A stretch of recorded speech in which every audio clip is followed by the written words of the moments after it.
Welcome to growth study. आज है 10 जून 2020। आइए देखते हैं आज के टॉप करंट अफेयर्स। दोस्तों, अगर यह वीडियो आपको पसंद आती है तो उस वीडियो को लाइक कमेंट शेयर जरूर करें तथा हमारे चैनल ग्रोथ स्टडी को सब्सक्राइब भी कर लें। तो आइए देखते हैं आज का पहला क्वेश्चन। हमारा पहला प्रश्न है, किन राज्यों ने लॉकडाउन को 30 जून 2020 तक बढ़ा दिया है? तो दोस्तों, आपको बताना है किन राज्यों ने लॉकडाउन को 30 जून 2020 तक बढ़ा दिया गया है। तो दोस्तों, वह बढ़ाया है बंगाल और मिजोरम ने, यानी ऑप्शन नंबर डी इस प्रश्न के लिए सही होगा।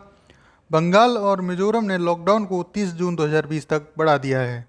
तो आपको याद रखना है, इस प्रश्न का सही उत्तर होगा ऑप्शन नंबर डी। आइए देखते हैं अगला प्रश्न।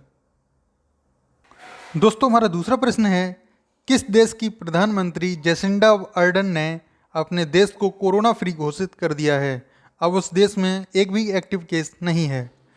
तो दोस्तों, आपको बताना है किस देश की प्रधानमंत्री जेसिंडा अर्डन ने अपने देश को कोरोना फ्री घोषित कर दिया है? तो दोस्तों, वह कर दिया है न्यूजीलैंड की पीएम जेसिंडा अर्डन ने। आपको याद रखना ऑप्शन नंबर डी इस प्रश्न के लिए सही होगा, न्यूजीलैंड। न्यूजीलैंड ने अपने देश को कोरोना फ्री घोषित कर दिया है, अब उसमें एक भी एक्टिव केस नहीं है। तो आपको याद रखना है न्यूजीलैंड इस प्रश्न के लिए सही उत्तर होगा। आइए देखते हैं आज का अगला प्रश्न। दोस्तों, हमारा तीसरा और इम्पोर्टेंट प्रश्न है, उत्तराखंड की ग्रीष्मकालीन राजधानी के रूप में किसे राज्यपाल की मंजूरी के बाद लागू कर दिया गया है? तो दोस्तों, वह कर दिया गया है गैरसैंण को। आप याद रखना ऑप्शन नंबर ए इस प्रश्न के लिए सही होगा। गैरसैंण उत्तराखंड की ग्रीष्मकालीन राजधानी के रूप में राज्यपाल ने मंजूरी दे दी है। आप याद रखना है उत्तराखंड की अब से ग्रीष्मकालीन राजधानी गैरसैंण हुआ करेगी। तो दोस्तों, आइए देखते हैं अगला प्रश्न। दोस्तों, हमारा चौथा प्रश्न है, हाल ही में किसने कोविड-19 के लिए कोविड बीप ऐप लॉन्च किया है? तो यहाँ आपको बताना है किसने कोविड-19 के लिए कोविड बीप ऐप लॉन्च किया है। तो आपको याद रखना वह किया है केंद्रीय मंत्री जितेंद्र सिंह ने। आपको याद रखना ऑप्शन नंबर ए इस प्रश्न के लिए सही होगा। हाल ही में कोविड-19 के लिए Covid beep app Jitendra Singh ने लॉन्च किया है। तो आइए देखते हैं आज का अगला प्रश्न। दोस्तों, हमारा पांचवा प्रश्न है, ओडिशा के किस पूर्व केंद्रीय मंत्री का निधन हो गया है? तो यहाँ पे आपको बताना है ओडिशा के किस पूर्व केंद्रीय मंत्री का निधन हो गया है। तो वह हो गया है अर्जुन चरण सेठी का, यानी ऑप्शन नंबर ए इस प्रश्न के लिए सही होगा। अर्जुन चरण सेठी जी का हाल ही में निधन हो गया है। वह पूर्व केंद्रीय मंत्री भी रहे थे। तो दोस्तों, आइए देखते हैं आज का अगला प्रश्न। दोस्तों, हमारा छठवां और इम्पोर्टेंट प्रश्न है, देश में कोरोना के रिकॉर्ड एक दिन में कितने केस दर्ज किए गए हैं? यहाँ पर आपको बताना है देश में कोरोना के रिकॉर्ड एक दिन में कितने केस दर्ज किए गए हैं। तो दोस्तों, वह किए गए हैं 9,987, यानी ऑप्शन नंबर ए इस प्रश्न के लिए सही होगा। देश में कोरोना के रिकॉर्ड तोड़ एक दिन में 9,987 केस दर्ज किए गए हैं। तो दोस्तों, इस प्रश्न के लिए सही उत्तर होगा ऑप्शन नंबर ए, यानी 9,987 केस। आइए देखते हैं अगला प्रश्न। दोस्तों, हमारा अगला इंपॉर्टेंट प्रश्न है, प्रोफेसर क्वारेसा अब्दुल करीम को किस पुरस्कार से सम्मानित किया गया है? तो यहाँ आपको बताना है प्रोफेसर क्वारेसा अब्दुल करीम को किस पुरस्कार से सम्मानित किया गया है।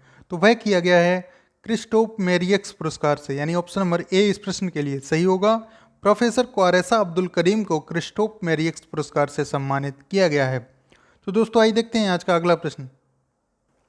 दोस्तों, हमारा आठवां प्रश्न है, भारत में अब तक कोरोना वायरस से संक्रमितों की संख्या कितनी हो गई है? तो यहाँ पे बताना है भारत में अब तक कोरोना वायरस से संक्रमितों की संख्या टोटल कितनी हो गई है। तो वह हो गई है 2,66,598, यानी ऑप्शन नंबर ए इस प्रश्न के लिए सही होगा।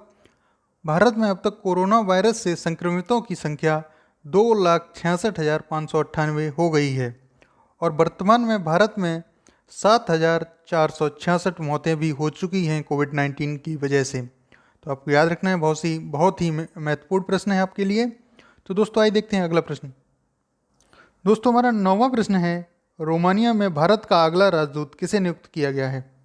यहाँ पर आपको बताना है रोमानिया में भारत का अगला राजदूत कौन नियुक्त हुए हैं। तो वह हुए हैं राहुल श्रीवास्तव, यानी ऑप्शन नंबर बी इस प्रश्न के लिए सही होगा। राहुल श्रीवास्तव जी रोमानिया में भारत के अगले राजदूत नियुक्त हुए हैं। आपको याद रखना है ऑप्शन नंबर बी इस प्रश्न के लिए सही होगा। आइए देखते हैं आज का अगला प्रश्न। दोस्तों, आज का अंतिम प्रश्न है, सरकार ने देश में BS6 वाहनों पर कितनी बड़ी हरी पट्टी लगाने की घोषणा की है?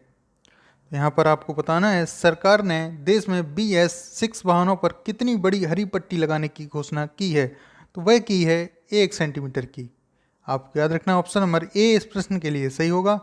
1 सेंटीमीटर की घोषणा सरकार ने BS6 वाहनों पर हरी पट्टी लगाने की घोषणा की है। आपको याद रखना है ऑप्शन नंबर ए इस प्रश्न के लिए सही होगा 1 सेंटीमीटर।